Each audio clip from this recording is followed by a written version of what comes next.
second open meeting of this year, August 9, 2025.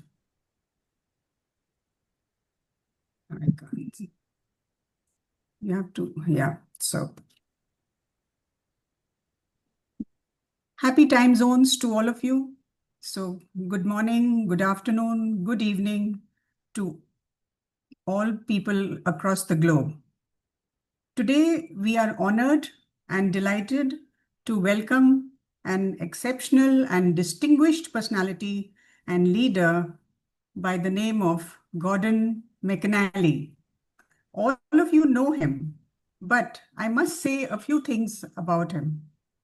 Gordon McNally, a name that spells magic, a name that brings a smile, a name that inspires, a name that evokes hope in the heart, and a name we will always cherish. Presidents will come and presidents will go, but Gordon, you will remain our president for life. And I'm talking on behalf of the Action Group on Mental Health Initiatives. Allow me to make a confession today.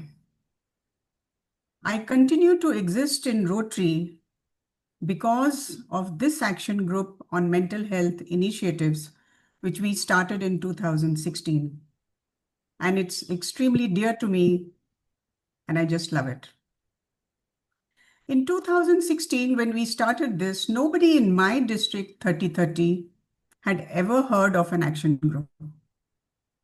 Even our district governor was quite unaware and ignorant. An action group? What is that? Wonderful. I said, wow.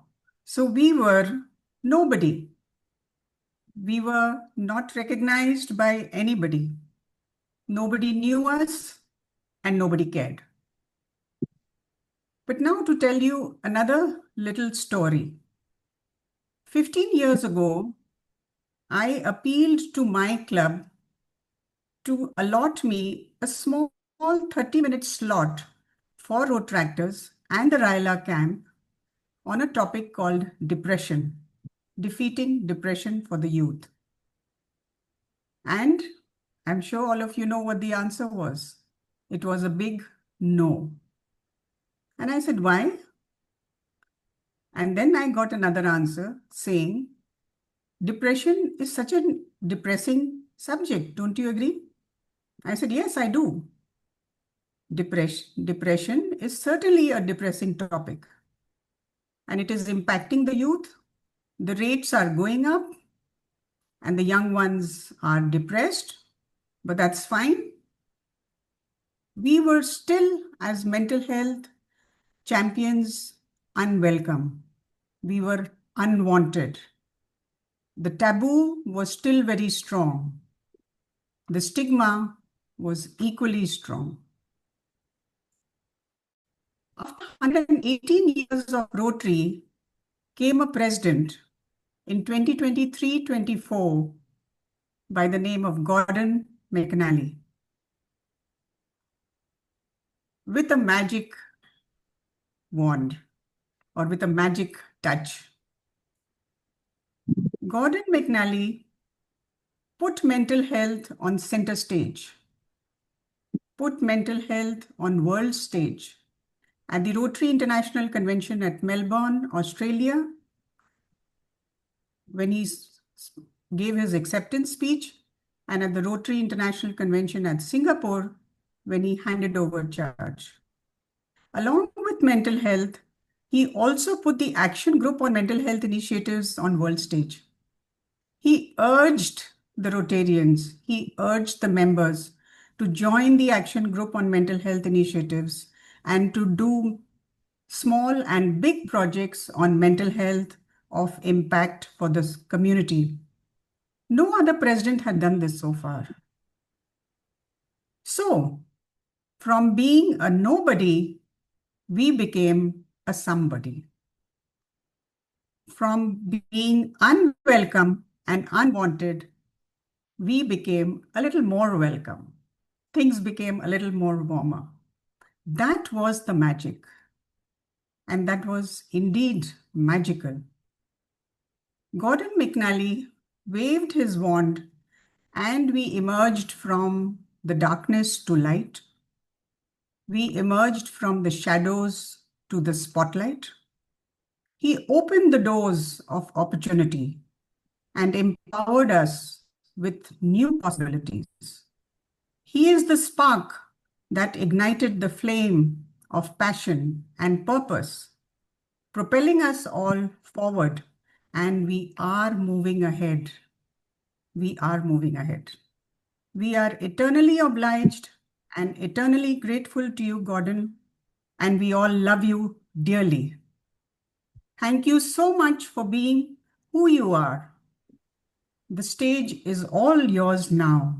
Thank you so much. Well, thank you so much, Rita. It's a great privilege, a real great privilege to be here with you all today. And in actual fact, the timing could not have been better for me, as I am about to take my first non-Rotary vacation since I was nominated to be RI President over 4 years ago. And by this time tomorrow, I will be on a ferry heading to France, where I will spend the next 2.5 weeks. At the outset, can I say thank you, Rita, for that much too generous introduction and those much too kind words. As I often say when I hear myself introduced in such fulsome terms, I don't know about you, but I can't wait to hear what I have to say after an introduction like that. You know, I still find it faintly surreal to be introduced as a past president of Rotary International. To be perfectly honest with you, I still find it hard to believe I was ever chosen to be president of Rotary International, which I suppose gives us an instant bond, as no doubt many of you still find it hard to believe that I was ever chosen to be president of Rotary International. This group, the Rotary Action Group for Mental Health Initiatives, has been engaged in elevating mental health issues in Rotary for many years. And as I made clear when I was president, it will continue this leadership for many years to come. The best way to demonstrate Rotary's commitment to improving mental health is to continue growing the influence of this action group. I'm so grateful that you have invited me to share my thoughts at this time. When you become a past president in Rotary, there's an almost unspoken understanding that you will slip into your seats at Rotary events and not distract from current leaders.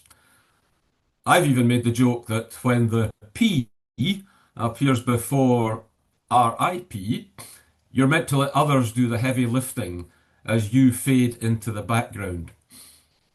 But I did notice something at the recent Rotary convention in Calgary that I believe was not about me, but about the cause that brings us together. Bob Anthony invited me to join him for a small informal chat about mental health at the House of Friendship. It wasn't something that had been publicised wildly, but I was delighted to discover when I turned up that the crowd was overflowing out into the hallways, and it just kept growing as the event continued. I thought that maybe Gina Davis had walked into the House of Friendship and people had got lost looking for her. But people were there for a good reason. There is a surge of energy, almost a groundswell in Rotary, to take on the challenge of mental health. And you could hear it there in Calgary's Saddle Dome as well, whenever someone brought up mental health topics during the general health session. This groundswell is apparent in the projects, big and small, that our clubs are embracing. When I first asked Rotary staff to help me compile a list of mental health projects I might highlight today, I imagined a short list, maybe 5 or 6 examples, something neat, something tidy. But what came back was page after page after page of initiatives, large and small, urban and rural, from schools to community clinics, from programs for children to services for older adults. It struck me then, and it strikes me still, Rotary has been working on mental health for years, quietly, steadily, sometimes without calling it by that name. And now those efforts are rising to the surface and coalescing into a true global movement. I wish I could create a credits scroll, like in the movies, where I list every single club and where every project could be recognised. Perhaps something to keep in mind for a future speech. But the sheer scope of what is going on tells us something important. Rotary is uniquely positioned to address this crisis because we are already doing it. We only need to build on what's begun. Now, most of you likely already know that mental health is a personal issue for me, and you know why. A little more than 10 years ago, my only brother, Ian, died by suicide. A brilliant man with a beautiful wife and a loving family, a nice home, a good job that took him all over the world. A man who on the surface appeared to have the world at his feet. But somehow, in the months, maybe years for all we know, leading up to his death, somewhere along the way, something changed for Ian and he began to suffer from poor mental health. The black dog of depression, first described by Sir Winston Churchill, gradually overtook the things he once loved, the person he once recognised in the mirror, the life he once lived. It followed him around like a shadow, a large, lumbering shadow, loyal as a canine. Nobody knew it. Not Jean, his wife, not his children, not me, not his friends.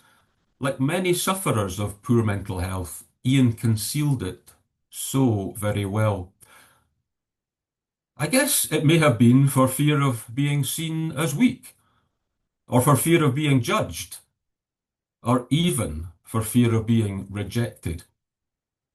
Eventually, after suffering in silence for who knows how long, it all became too much for him. And on the 8th of February, 2014, at the age of 53, whilst attending a business conference in San Diego, California, 5,500 miles from home, Ian chose to leave this world. It took me many years before I could speak of this matter at all. But once I did, I was overwhelmed by what it unlocked in Rotary members. Not just in the care they expressed, but in experiences of loss that they felt moved to share. Everyone who reached out meant so much to me. They showed me how Rotary can help us build support and understanding, even when dealing with life's darkest experiences. Every time I meet a Rotarian or a Rotaractor who tells me that they feel inspired by the focus we put on mental health, I feel something quietly powerful. I know that Ian did not die in vain. That conviction has only deepened as I've travelled and witnessed what Rotary can do when we face mental health head on. And so, instead of talking with you about a long list of projects that you might not have heard about, I want to return to a few that I highlighted while I was president, because they remain the best example of projects that are replicable and fully capable of changing lives anywhere in the world. The first is Wellness in a Box, a project championed by this action group and that led to Rita Agrawal being chosen as a Rotary People of Action honoree. In India, I had the privilege of seeing this project in action. It illustrates Rotary's ability to tackle mental health challenges with both compassion and practical impact. This initiative is designed for young people aged 12 and older and is built around an evidence-based curriculum called Break Free from Depression, which is developed by Boston Children's Hospital. It includes a web-based Train the Trainer program and supplemental materials that schools and youth organisations can localise to their own culture and their own community. At its core, Wellness in a Box is about breaking stigma. It helps students understand that treatment is available, that many mental health struggles are preventable, and that asking for help is a sign of strength, not of weakness. This action group provides valuable guidance on adapting these materials, building referral frameworks, and even writing grants to increase counselling resources within schools. We need to continue promoting this tremendous programme. It's been implemented not only in India, but also in the United States and Puerto Rico and in Nigeria, and always free of cost. And it works. The results show measurable improvements in awareness, reductions in negative attitudes towards mental health, and greater confidence in seeking help. When I visited schools using Wellness in a Box in India, I saw not just an educational programme, but a cultural shift in progress. Students learning to speak openly about their struggles, teachers becoming trusted allies, and entire school communities realizing that mental health is not a hidden problem to be feared, but a challenge that can be faced together. I saw similar results when I visited New Zealand and saw at first hand Think and Be Me, which is also aimed at nurturing young people's mental well-being. This project is not a conventional mental health service. It doesn't diagnose or treat. Instead, it focuses on strengthening identity, building resilience, and fostering belonging among young people. The programme brings together schools, families, and local communities to help young people understand who they are, where they come from, and how to navigate life's challenges with confidence. What makes Think and Be Me especially powerful is its community-based model. It's not parachuted in from afar. It's designed and delivered in partnership with local leaders, ensuring that the support is both meaningful and relevant, and probably, most importantly, is sustainable.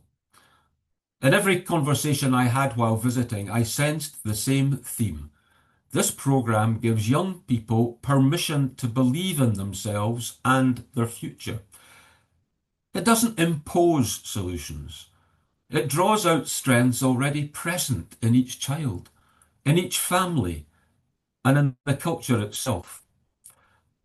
The third initiative I want to highlight is another one near and dear to this action group.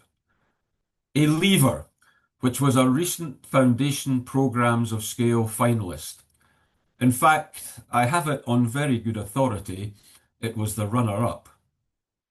Now, honestly, and I probably know this better than most, being a Scotland rugby supporter, it never feels great to come in second in any contest. But given the strength of competition and the rigorous standards applied, this action group should be proud of how this project performed in the evaluation process. A Lever tackles one of the most persistent challenges in children's mental health: the long wait times families face when trying to see a child psychiatrist. In many communities, those waits can stretch from months into years, leaving young people without timely care. A Lever, which stands for Learn, Empower, Validate, Evaluate and Replicate, aims to change that by giving local paediatric practitioners the essential skills of psychiatry needed to provide early treatment for anxiety, for attention deficit hyperactivity disorder, and for depression. This model can be introduced affordably, just $50 per continuing medical education hour, and it can be replicated across countries and nations. Rotary members have a pivotal part to play in connecting local clinics and community health centres to this resource, expanding access to mental health support for young people worldwide. We need to continue the momentum on this project and look for all of the funding and partnerships we can. As a Programmes of Scale finalists, a lever has been scrutinised to the ultimate degree, and it would make a wonderful candidate for a large-scale global grant. So if there is anyone on this call who might be interested in helping to fund such a grant, please reach out to me offline. I can assure you it would be a wonderful use of your Rotary Foundation donations. All of these projects are creating impact in the world right now and have the potential to do so much more.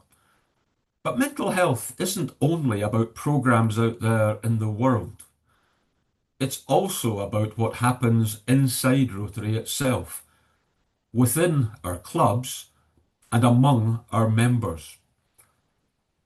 Not long ago, our international staff conducted an informal survey to better understand what members care about most when it comes to wellness. The results were illuminating. Members are hungry for conversations about coping with stress. They want to see help for families with elder care. They want to decrease loneliness, and they want to find opportunities for mentoring and mutual support. In other words, we're not only looking outward to serve, we are looking inward to strengthen one another. Rotary has always been about relationships. It's about finding people who will ask not just, "How are you?" but "How are you really?" When we talk about mental wellness, that's where it begins. It begins in the club culture we create. It begins in the trust and authenticity we offer one another. It begins in making Rotary a place where every member feels seen, heard, and valued. And we shouldn't be shy about talking ourselves about this way. Rotary has always been about more than service projects. At its best, it's about helping people reach their full potential as human beings. And that's not just strangers we may never meet, but the very people sitting next to us at a meeting or sharing a screen with us on a Zoom call.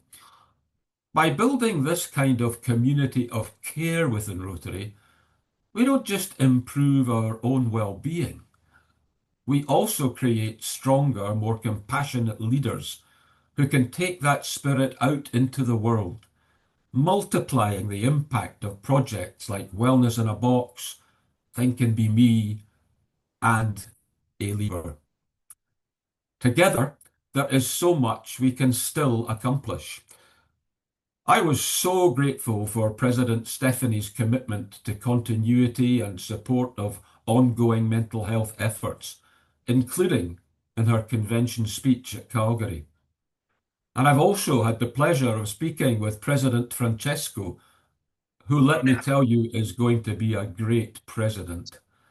And I'm deeply heartened by his support for mental health in Rotary's mission. While leadership changes, the commitment remains. And with the energy I saw in Calgary, with the countless projects already underway, and with groups like ours carrying the flame, I honestly believe Rotary can do what no global organisation has yet managed. Build a sustainable, grassroots-driven global mental health framework. What lies ahead is vast and full of promise. We can deepen our partnerships with leading mental health organisations worldwide. We can take grassroots programs like Wellness in a Box and adapt them for other countries and cultures. We can scale systematic solutions like A-Lever to reach millions of people. And we can weave mental health awareness into all of Rotary's work, from education and disease prevention to peace building and community development. This is not a short campaign. It is a generational effort, one that will outlive all of us if we do it well. Looking years into the future, I would be perfectly happy if people had no remembrance whatsoever of who the Rotary International President was in 2023-24. But it would give me the greatest of pleasure if they do remember that 2023-24 was the year when Rotary International moved purposefully and strategically into the mental health and wellness space. Rotary is not defined by endings or transitions. It thrives in a spirit of eternal beginnings. What this action group began years ago, and all I highlighted during my presidential year, is just a beginning. The next chapter will be written by every Rotarian and Rotaractor who chooses to reach out to another person and grow together from that strengthened connection. To all of you in this action group, for your leadership, your advocacy, and your relentless compassion, I offer my deepest thanks. We stand today at the edge of something extraordinary. A Rotary that not only lifts communities physically, but heals them emotionally and mentally. A Rotary that creates hope, not just in words, but in the lived experience of countless people who will know that they are not alone. For my brother Ian, and for every family touched by mental health struggles, for every person who has found or will find light because of Rotary's work, I thank you. Together, we are creating hope step by step, hope that is already taking root. Thank you so much for everything you do.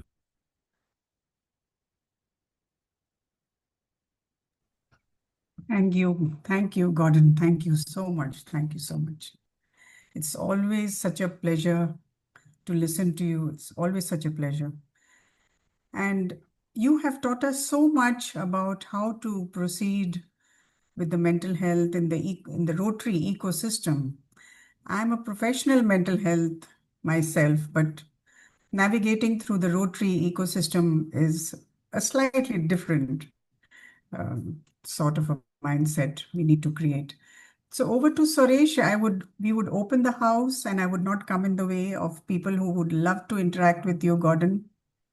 So we open the house for questions and interaction. Suresh, Yes, please. people can, raise hands and I'll tell their name. And they can also send their questions in the chat box.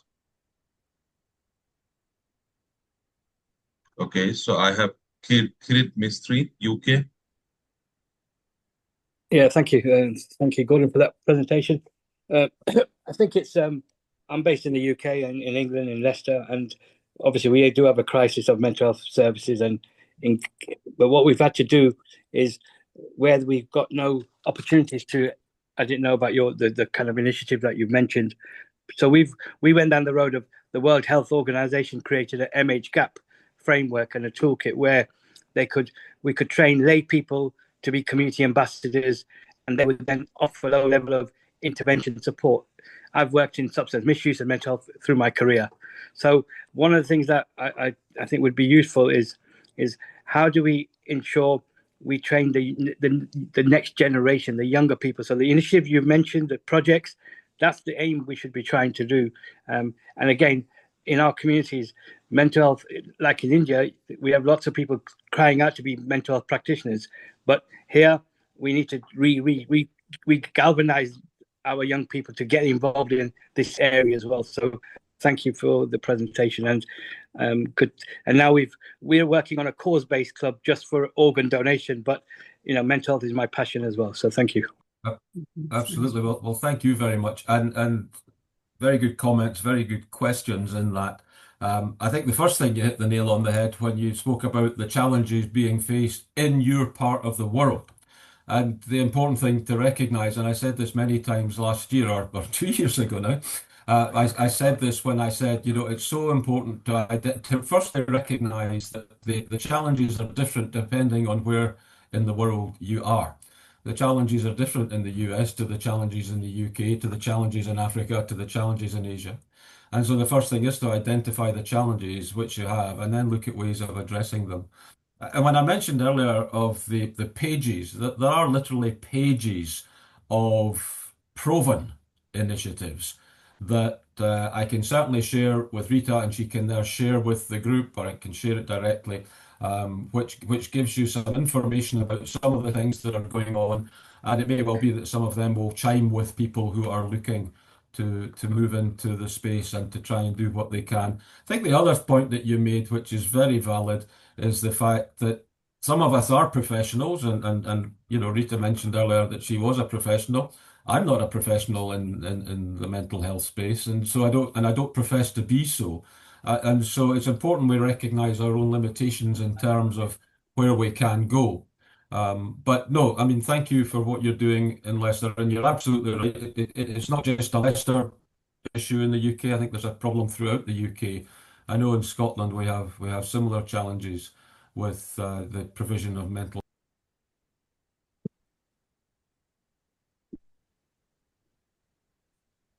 I think Linda, you can go ahead now. Thank you, Suresh.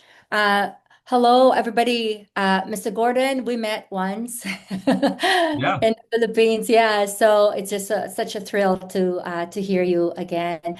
But I just want to say thank you. And Rita, we were talking yesterday, but I'm just really thrilled and excited.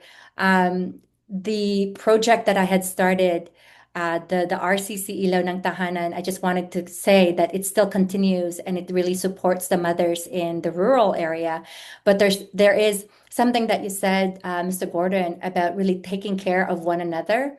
And I think that's the key, really, like checking on each other as Rotarians, because we know that when we are feeling better, thinking better, we do better and we serve better. So I think that's really the key for us, because we're so busy serving the world, serving the community, that we sometimes forget ourselves. But if we can remind each other to hey, take care of you and how are you really, and be that safe space for each other, we do better. And I do believe that Rotarians, and I've only been a Rotarian for 7 years, but I do believe that as Rotarians, we are in a powerful position because we are in the community. But first and foremost, we have to be okay ourselves, right? So this is such a beautiful reminder.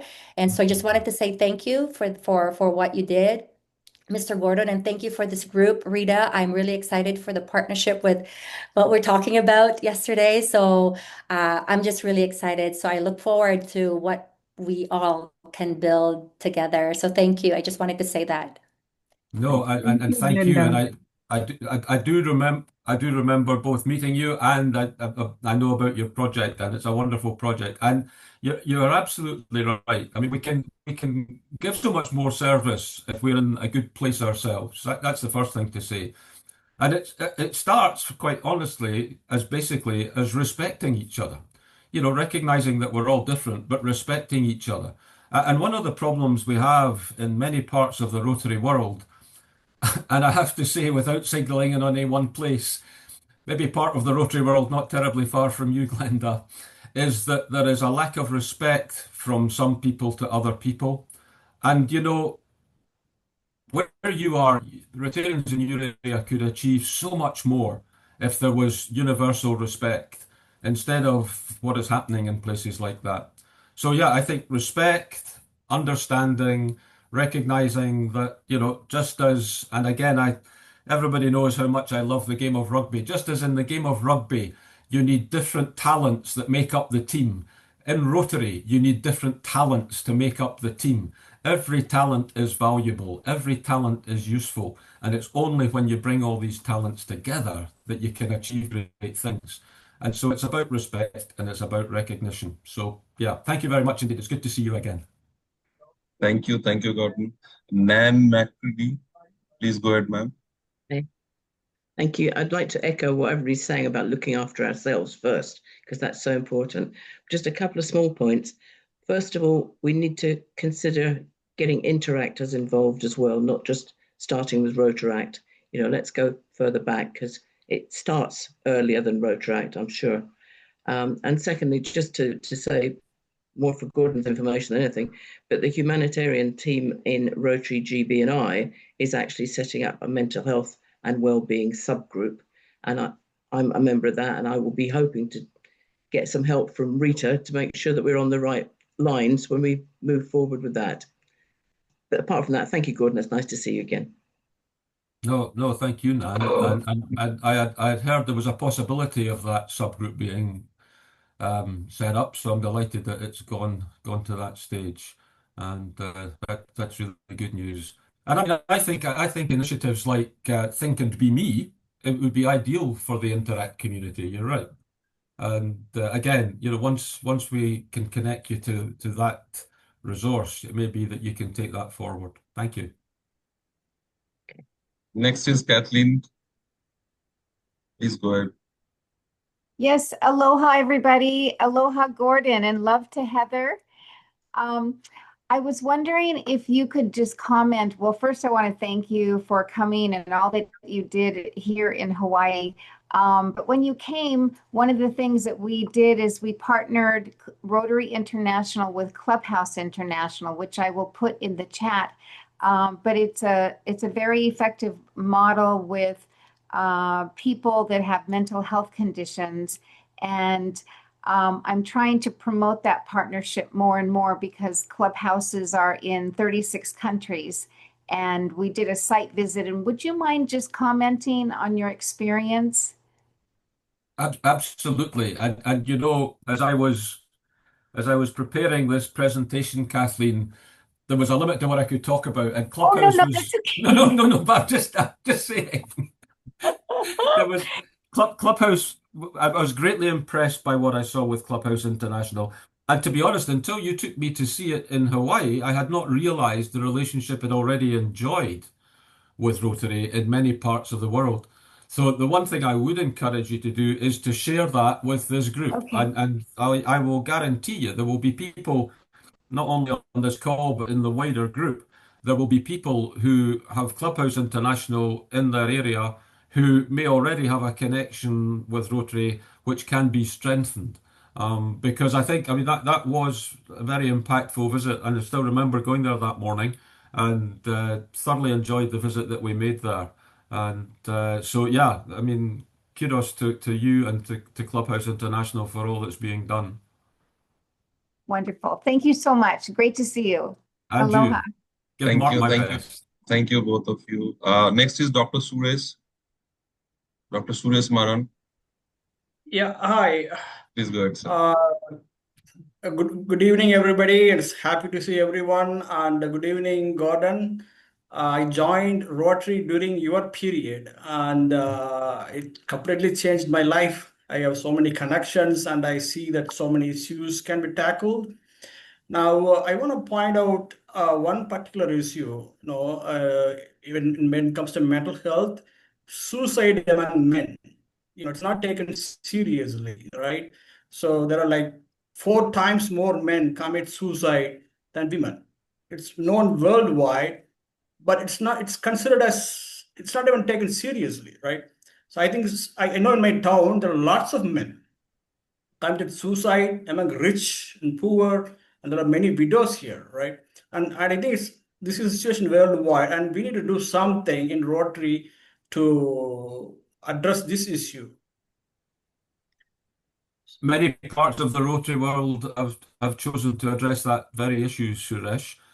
because you're absolutely right. There is a weighting towards males who choose to complete suicide over over females. And in many parts of the world, there are Rotary groups already working to try and address that issue. And I can't promise you that there will be something in the resource list that I'm going to send, but there may well be something about that there. Because it's an issue. You're absolutely right, and it's the ramifications. I told you about my brother. I know the ramifications of that man choosing to complete suicide. Yeah. Thank you, sir. Thank you. Thank you. And I'm glad you're enjoying Rotary. So I'm enjoying very much. The presidents are getting better every year since you joined. Yeah. Our district got all the awards at our club. Congratulations. 3,000. Yeah. So next is 3262 chair, Aarti madam, please go ahead. Hello, everyone, and good evening, Gordon sir. And it was a privilege when you came to our district, 3262, that our club had you inaugurated a fun and learn center for cancer children, for cancer. It's a shelter home. And just to update you on that, we are doing very well. And the children are really, they enjoy that center, and it's a time for them to really relax. And so having said that, my concern is I've just become the chair of 3262 District Rotary Action Group on Mental Health Initiatives, and I'm not a professional in this area. But during your year, I was also quite impressed. And in my husband's family, there is, schizophrenia. His younger brother, suffers from schizophrenia. So I'm very aware of what happens to the family. So having said that, I just want to know whether nobody wants to talk about it, this barrier, and even our Rotary clubs, our Rotarians, they are also very averse to talking about mental health. So what do we do? How do we break that ice? That is my question to you.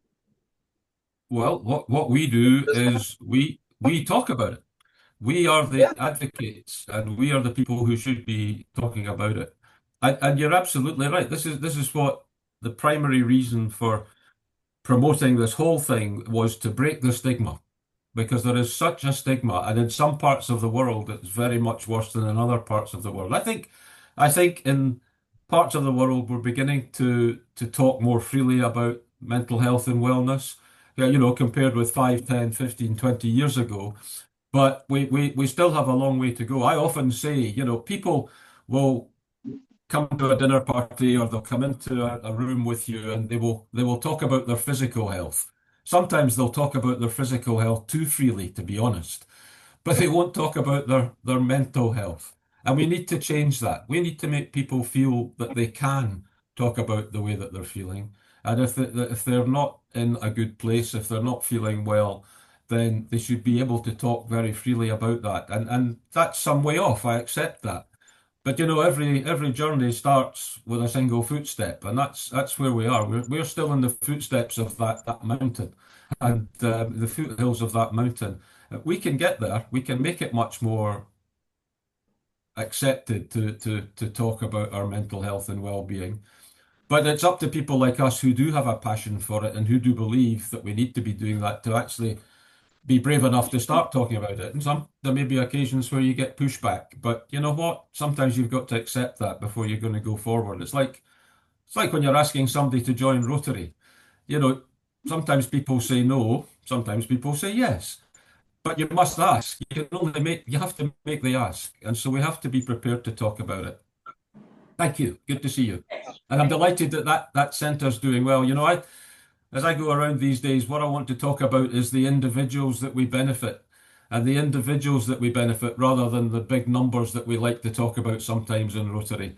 And it's the individuals in that resource that you're talking about that are the ones who are really benefiting, which is just wonderful news to hear. Thank you. Thank you. That was really something we cherish, having had you there. Thank you. Thank you. Next is Phil from District 7730.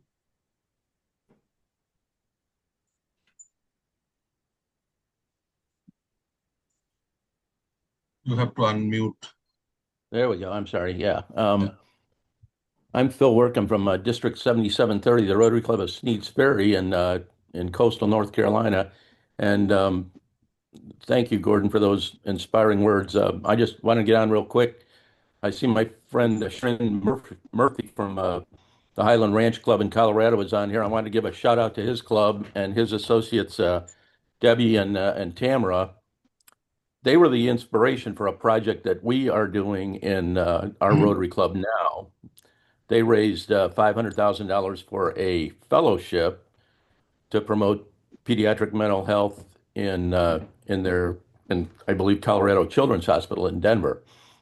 I read about their effort in the May 24 Rotary magazine, and it inspired our club to establish an endowment to raise $1 million for training pediatric mental health care providers in a fabulous new child advocacy center that's opening here in Jacksonville, North Carolina next month, the Hope Center, the new home of One Place. And fully funded, our endowment will provide One Place with $50,000 a year virtually in perpetuity to train pediatric mental health care providers. And again, Shrin's club was the inspiration for that. And I see he's on here, and I just want to give him and his club a shout out.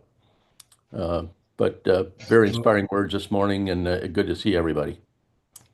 Well, that is just wonderful, and Sharon and Phil, thank you both so much for what you're doing, what your Rotary is doing. And isn't that just illustrative of the importance of sharing with each other everything that's going on? Phil got the inspiration from what Sharon's group were already doing in Colorado. And I'm sure that with further interaction among the group, there would be a lot of synergy between what people are doing and what people might do. So that's just a wonderful story. Thank you so much for sharing that. My pleasure. Thank you. Sivangi, please go ahead. Greetings of the day to everyone. And I think the day is sheer coincidence or planned, but a great day where in India we celebrate the Day of Love, the bond care called Raksha Bandhan. And I think, Gordon, you must have heard this a zillion times, but this is zillion plus one, that you have broken the ice and you've got people talking about mental health. It was such a taboo to talk about mental health because, especially in India, if I talk in terms of India, as soon as you hear mental health, people would say that have you gone crazy or have you gone nuts that you have to visit a psychologist or a psychiatrist. So, Rotary, as it has been a pioneer in eradicating polio, and we are this close. My question to you is that you, when you were the president, you've traveled length and breadth of the globe. So, which age group, in terms of mental health, did you find the most problematic, whether in opening up or they suffer the most? Well, again, a very good question. And as I alluded to earlier, the challenges are different everywhere.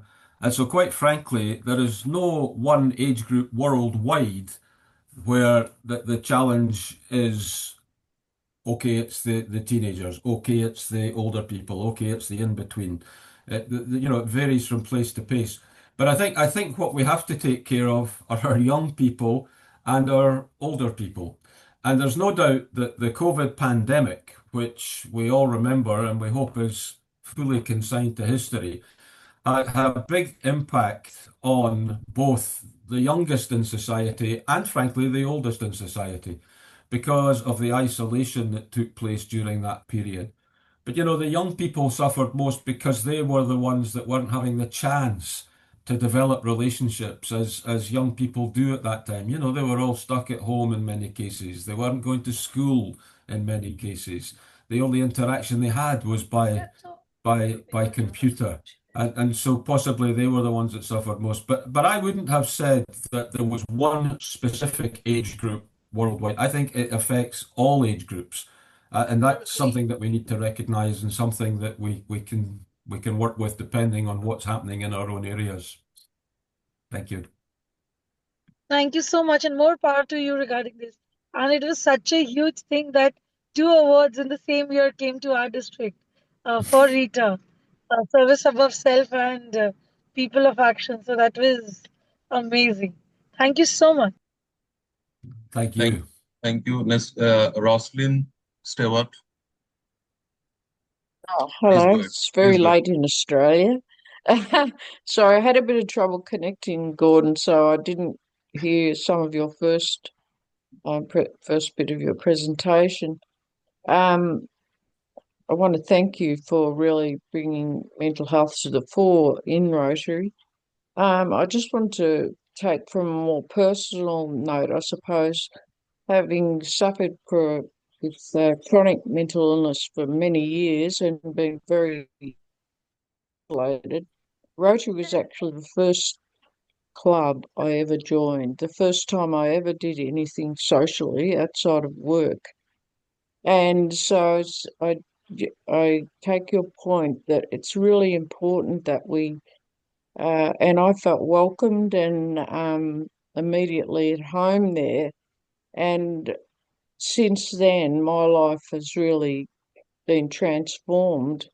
And it was joining Rotary that did it. And I think we do need to be mindful of the culture of our club in that we're open and accepting to diversity of people. And, you know, they may well have mental health issues, but just being open and respectful and friendly, it can change a person's life. It certainly changed mine. I'm now a counsellor working in mental health and a lived experience advocate. So, but without Rotary, I wouldn't be doing any of these things. So, yeah, the culture of the club is really important. Absolutely. And thank you for sharing that testimony, Rosalind. That's very powerful. Thank you very much indeed. Next is last, I think, Dr. Smita. Please go ahead. Hello, everyone, and thank you so much, Gordon. Your speech was very touching. And yes, I suppose we are also running it. We are the inaugural chapter of RAGMHI 3030, belong to the same chapter as Rita ji. What we started is talking about it. We go to every Rotarian's birthday, we visit their houses, meet their families, and also visit old Rotarians who, due to their age and due to their health, cannot come to Rotary Club and feel lonely. So we went to them. One of them recently expired and their family thanked us so much. What else can we do with this? Well, I think it sounds like you're doing a lot. So be careful you don't overstretch yourself. I love that idea of going and wishing members who are perhaps not able to get out to meetings as often as they used to go and wish them happy birthday when it's their birthday. I think that it raises an interesting point. This is going beyond the specific remit of mental health, although in a way it does talk about mental health, and that is the importance of looking out for each other. If a member isn't at the meeting for 2 or 3 weeks, it might not be that they're suffering from a mental health issue, but if they're not there, it's important to reach out to them and say, hey, John, is everything okay? We haven't seen you for 2 or 3 weeks. We're missing you at the club. Because I think from a membership point of view, and I know this isn't a membership forum, but from a membership point of view, that's how we lose members. We heard earlier from Rosalind, and I meant to say, Rosalind, you were maybe the lucky one that you didn't hear the beginning of my speech. So, but But you know, we heard from Rosalind how she was so welcomed into her club, and her club took care of her, and that is a very important lesson, I think, for all of us in our clubs, regardless of the reason people aren't, just to look out for each other, and to be inclusive and to be welcoming, and to make sure that we take care of our members, because, like I said, if our members are in the right place, in inverted commas, if they're in the right place, they can do so much more for other people. And so, yeah, I think you're doing great. It doesn't need me to tell you what to do. I think you're doing a great job. Thank you. Thank you. Thank you, Gordon. Shreya Kumar. Hi, I just wanted to say thank you so much for this conversation. It really resonated with me as a young person. Mental health is something my generation is facing head on, and we don't always get the space to share our voices. So thank you so much. I would love to get involved with Rotary mental health initiatives just to bring awareness to the youth population facing mental health problems. I was wondering if there's any way that I could do that. I'm sure there is. I'm sure if you can contact Rita offline, I'm sure that we can help you there, Shreya. Thank you so much for that. Thank you so much. I appreciate it. Thank you, Shreya. I have a question in chat box from Barbara Howard. Would you like to say by your own, or I'll read it out, Barbara? Okay, so I am reading it out. She has written, I was asked by a disaster relief group if there are any international groups that provide in personal mental health resources for individuals affected by natural disasters. Those who are working to clear areas, get physical resources set up, etc., are stopping their work to just sit with those who are traumatized by the natural disaster. Is anyone aware of a group in existence that provides these services? This was her question. So that's a question that any one of us might have an answer to, and I don't know that I have an answer to that in terms of natural disasters. I do know that there has been a lot of mental health resources put into some of the areas of conflict, the Middle East and in Ukraine, thanks to Rotary. But I'm not immediately aware of any natural disaster relief groups that would be doing that. I guess, Kathleen, without putting you on the spot, I do know that there was so much went on in Maui after that wildfire disaster. I guess there must have been a mental health component to that. I think Glenda want to add something. Glenda, you want to say something? Oh yeah, Glenda's hands up.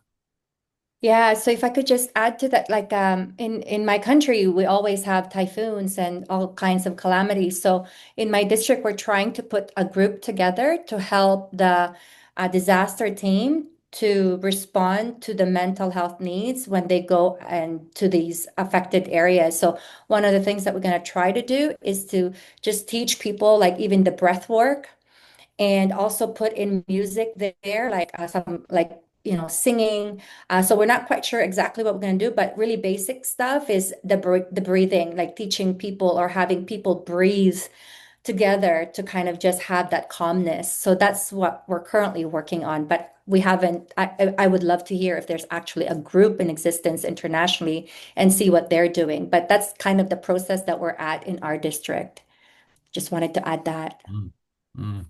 Thank you. For the Maui wildfires, we have 9 clubs, 9 Rotary clubs on Maui, and they rallied and got very active with disaster relief. But most of it was partnering also in terms of, hands-on work. It was with the Red Cross. So the Red Cross, it was a wonderful partnership. They have mental health professionals, and so they worked closely side by side. And then the other thing was with our relief fund that Rotary, Rotary got funds from all over the world. People were very generous in assisting us. And then we supported some of the training if the Rotarians didn't do it themselves. So there was a lot of disaster relief focused on mental health interventions for people. So right at the crisis moment, and then of course it's 2 years, our 2-year anniversary of the fires were yesterday, and it's still going on. So, but as far as a specific Rotary mental health intervention, we didn't create anything. We just really partnered with the people that were on the ground, FEMA and Red Cross. Thank you. So I may just put in a comment here that we know in Ukraine, the Art of Living, which is a worldwide organization based in India, they are working with the frontline military. And what they do is they teach them the best practices for mindfulness, keeping your breathing practices, as Glenda talks about. So the things which would work for the conflict zone would also work for a natural disaster because it's trauma. Yeah.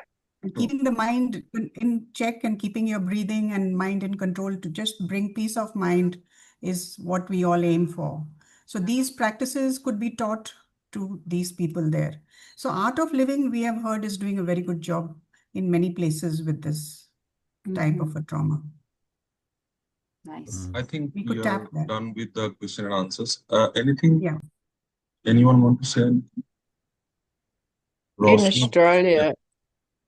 Australia, after the Black Saturday fires, 11 years ago now, where there were 250 people killed, and the loss of stock was just enormous, and there was a lot of mental health initiatives early on, but they sort of dwindled away, and Rotary identified a particular problem in the farmers. And so part of disaster relief was that people used to go out and drop in on the farmers, and they had a scale, are you bogged, mate? 1 to 10, and yeah, they'd just chat to the farmers. And also one thing that we initiated was to train the people that go to the farmers, like the stock and station agents, the delivering hay, all those sort of people, in mental health first aid, so that in just they knew what to look out for and how to talk to people just at their level in their place.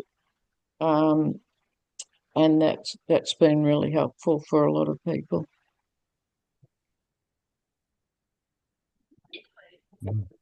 Neeraj, please go ahead. Hi, I'm Neeraj Bhattagar from Delhi, Rotary Club of Delhi Southeast. I have prepared a 4-way test for mental health. So maybe, we can circulate it to some of the clubs where they can recite the 4-way tests on mental health before they start the meeting.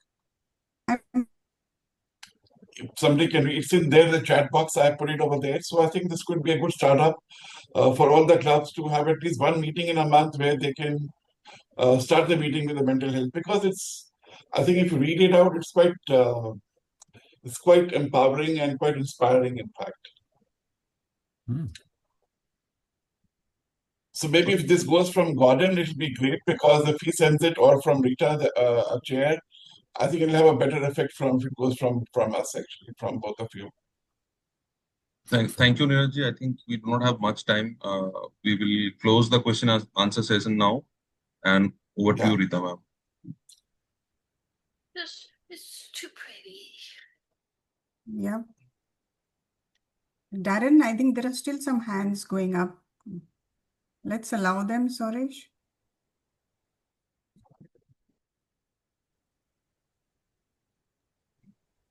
I don't see any hands up, ma'am.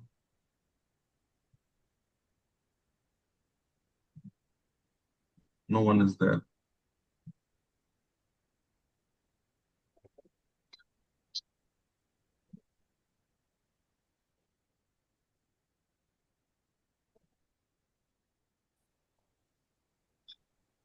I'll request, Kathleen to, give the vote of thanks before we, close the session today, the meeting. Kathleen, are you there? Yeah, she's there.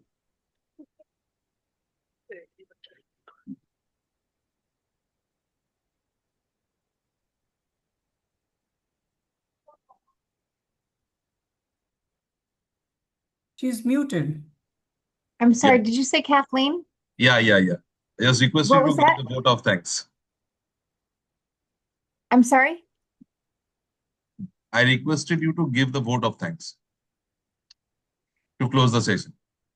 Oh, my goodness. Well, okay. Well, on behalf of the mental health initiative, the RAG mental health initiatives, we just want to thank you all for coming. Big thank you to our past Rotary International. It is weird to say past because it's just strange to say past because he is going to always be so near and dear to us. Gordon McNally, how special to have this time with you. This has just been lovely. We do want you to send our greetings to your amazing wife, Heather. She's here with us in spirit. You often are seen with her.